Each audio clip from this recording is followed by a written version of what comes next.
Hey, Jerry Upchurch here. It is Friday about noontime, and I had to get out and do some working out today. I've got my little Fitbit, so everybody that has a Fitbit knows that you got to get those 10,000 steps a day in. So it's sort of like a task list, and we'll talk about task lists in a minute because I was thinking about that as I was jogging around the field here.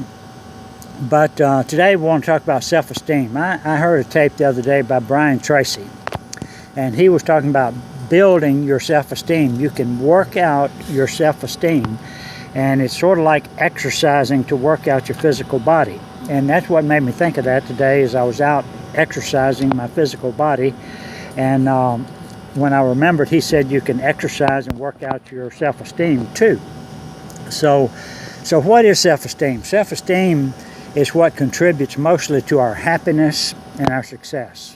People with high self-esteem tend to be happier than other people. They tend to become more successful than other people, all because they have that self-worth and self-value.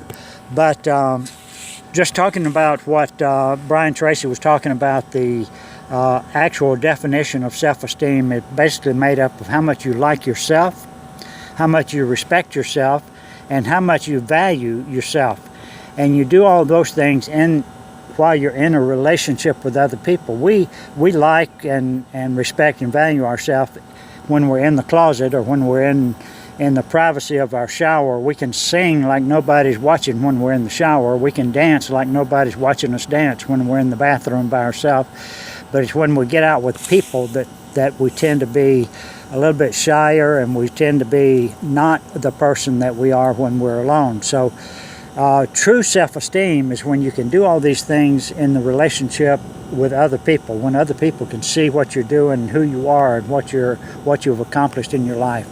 And I used to play a little game to build my self-esteem. Of course, I've already mentioned to you that I was a pretty introverted person. My degree's in mathematics and computer science, and I was a loner. I loved just me and the computer and nobody else. But when I heard Brian Tracy talk about building your self-esteem, and one of the things he suggested was you go out and work it out. You got to work out a plan. So one of the things I did is I started playing a game. I said, I'm going to see if I can be the first one in the room to go up and introduce myself. I used to just sit on the side of the room. If anybody came up to me to talk to me, I would talk to them. If they spoke first, I would say hey or something like that. But I would never be first to walk up to them, stick out my hand and say, hey, my name's Jerry Upchurch. How are you doing today?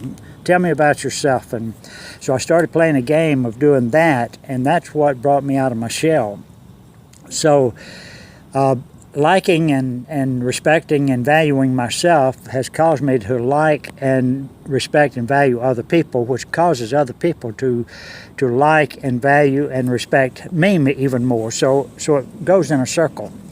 And I was reading a book one time by Oral Roberts called Seed, Time, and Harvest. There's a comma between each of those. Seed, time, and harvest. And what he's talking about there is you always have to plant that seed. You always have to give something in order to get. And I gave that book to my teenage daughter, early teen daughter, and asked her to read it and tell me what she got out of it. And one day Diane was saying, I'm a little bit tired. I don't have any energy.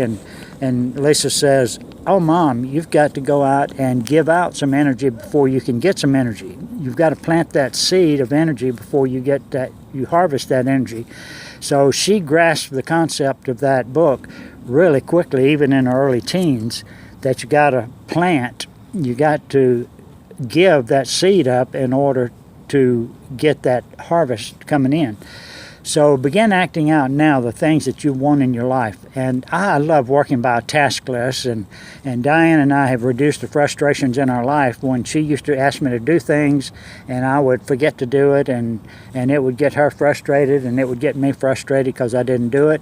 But now she knows just to go in and put it on a list. I'll see that list, I'll go in and do it, and I'll accomplish that task and get it off my list without her having to remind me of it, and without me having to be reminded of it because it's on my list. And one of the things Brian Tracy says is we can improve our self-esteem by improving the discipline in our life, by having goals in our life, improving the discipline in our life. And what creates discipline in my life is a task list. And read the blog below. I've commented a lot on this and a few other things, but it's important that we have a daily to-do list. And I have mine written out on my chart, on my wall every day, so I can look at it. I go in there and I'll write my blog, I do my video, I upload my video to YouTube, I'll post my video on an email, I post my video on Facebook, I post my blog on Facebook. Then I start sharing that blog onto other sites. And I've got a whole list of 7 or 8 steps that I do every day, and I do that before I start doing anything else. So read the blog below and start thinking about your own self-image. How can you build your self-image? You can't build it. You know, Brian Tracy says, and this is true, I like myself, I like myself, I like myself. We got to say that. And faith does come by hearing. We can hear over and over and over, I like myself, I like myself, I like myself, and faith begins to grow. But it really begins to grow when you get out there and do those muscle exercises, like getting out and greeting somebody, sticking your hand out, saying hello, reaching out to them and saying, hey, my name is, and saying, what's your name? Introduce yourself first. Be the first to get out there on the dance floor and dance. But read the blog below. I've talked too much now. Read the blog below. You'll get a lot more information. Brian Tracy is an excellent presenter. If you get a chance to go to his site, look up some of his stuff and read it and learn from it. And I think you'll be happy you did. But anyway, read the blog below, and you have a wonderful day. Get that task list out and start doing those tasks. Build that self-esteem and be the person you want to be. Hey, see you later.